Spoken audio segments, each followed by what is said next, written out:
well, that was their way to get me to change as far as the dynamic, as far as what I was doing.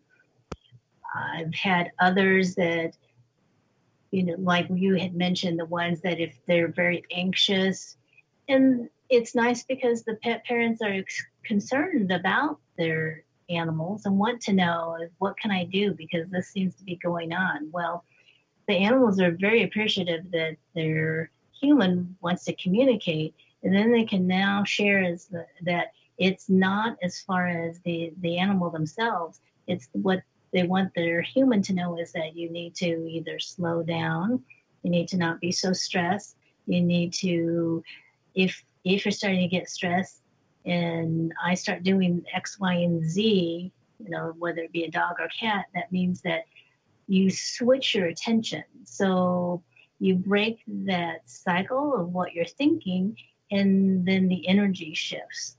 So the animals are very intuitive as far as what our needs are. They just have different ways of communicating it. Well, I have to ask you this question. I didn't have it in my questions, but it popped in my mind while you were talking. I have a client's cat who has 2 litter boxes. It's an only cat. Uh-huh. And she will poop on the client's bed. She will poop on the couch. And when I'm pet sitting for her, she will leave me poops at the door. So what do you think that cat is trying to say? There are, what I'm picking up in regards to that one, I'm getting a lot of scattered energy, a lot of stressors.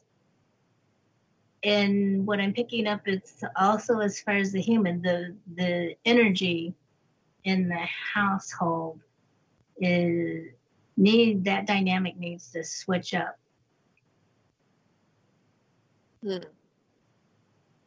Interesting. Yes, because I think she's a single woman, so I'm not exactly sure.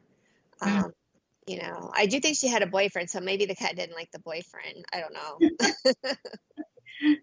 But you really believe that animals want to communicate with their humans? Oh, most definitely. Most definitely they do, because they like sharing as far as what's going on with them. Like I said, I have a lot of clients who call and they want to know, is my pet happy? Do they like the food? Is there something that I could be doing different for them? And this allows, as far as the animal, to be able to share and let their human know as far as what it is that answer those questions, but then also share additional information. So how do you know what an animal is trying to communicate with you? I think it's when they're not trying to communicate. Animals do want to communicate with us. What I've recently read is that us, as far as humans, we process between 30 to 40,000 thoughts in a day. So for an animal to be able to communicate with us to get through, it's the same difference as far as if you're trying to dial your friend and all you're getting is a busy signal. So the animals really are trying to get through to us. Is we need to be able to slow down. We need to center ourselves and calm ourselves, and then just be open and receptive, because they are communicating. It's just whether we take the time to hear them or not. So have you ever tried to communicate with an animal that just plain didn't want to communicate? And if so, how did you know they didn't? Yes, even my little guy who transitioned in June, he was one that you always should make sure that you ask permission to communicate.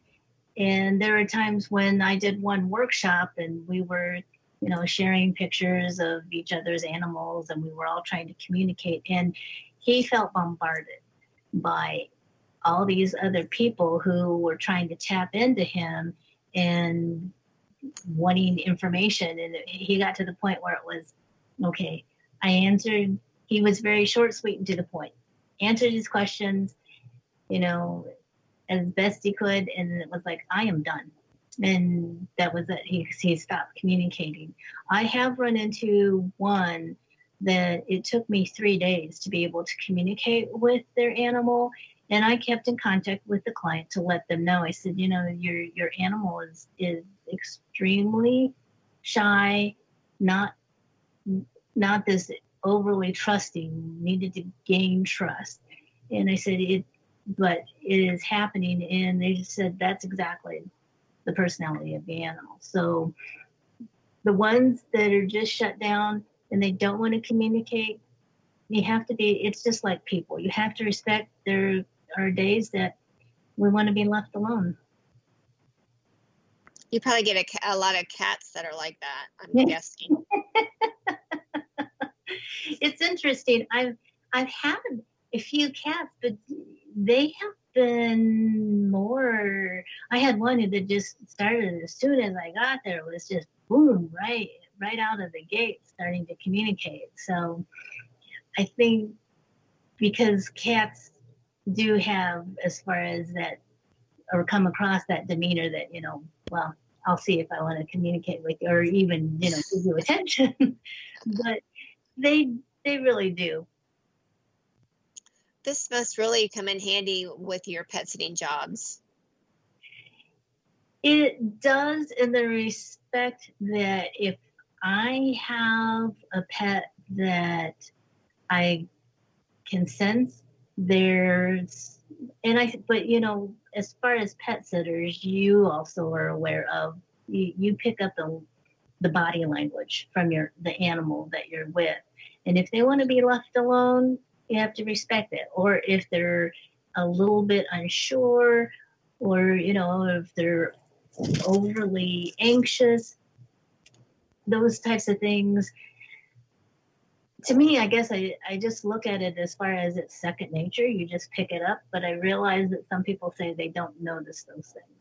So it does make a difference, though. It does help as far as when even doing the pet sitting, because it can make it more enjoyable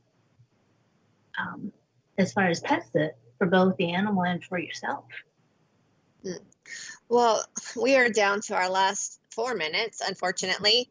And so I normally open the floor up for my guests, but I wanted to talk about my experience with you really quickly. About Chase. Chase is the dog that I named my pet sitting business after, Chase and Tails Pet Care, LLC, and I loved him very much.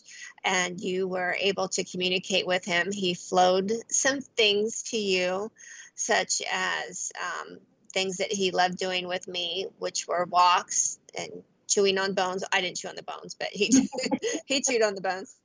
Car rides in the back seat, and of course, tug of war. I did ask you about, you know, any lab could do that, and you gave me an explanation, which unfortunately we can't go into right now. But I also want to point out that you picked up that he gobbled his food, which he did, and how the vet was more wearing on him at the end. And everything was, because he lived to be 15 and he had cancer. So he was very important in my life. And right before the interview, my pet sitter that used to take Chase out, I wanted to tell my listening audience that the pet sitter that used to take Chase out for me when I was working asked me to ask you which side of the couch Chase was always on every time they went over to let him out. And you said immediately the word left flowed to your mind. And that's where he was always on, the left side. And so I want to also tell my audience that these animals flow thoughts to you. Exactly. Mm-hmm. Thoughts, words, they also share as far as images. It's almost like a little movie that they're playing, or, you know, as far as a picture that they share. So it's all those different ways that they communicate that. And again, like I said, learning to just go with it and share with the client, because they're going to know as far as that dynamic they have and or had with their animal and what it means to them. Well, I know you told me a lot of other things that were true also, but I am going to have to wrap this up. So let me ask you, if somebody wanted to contact you, what is the best way? They can call me on my cell, which is 614-595-8094. They can go to my website, which is Animal Communication with Hazel TARR. That's T as in Tom, ARR.com. And or find me on my Facebook page, which is Hazel TARR. Hazel, I can't thank you enough for the interview. I've learned a lot today about animal communication. Thank you for, communicating with Chase. That meant a lot to me. And I hope that my listening audience would like you to communicate with their animals. Oh, thank you very much. I always consider it an honor to be able to communicate with them. So I greatly appreciate it. Well, it takes a special person if the animals are going to trust you. So if you have any questions or comments about this show, please contact me at chaseandtails@yahoo.com. Thank you for listening to Society Bites Radio. And remember that I am here to share my passion for pet parents, professional pet sitters, and products and services that benefit both.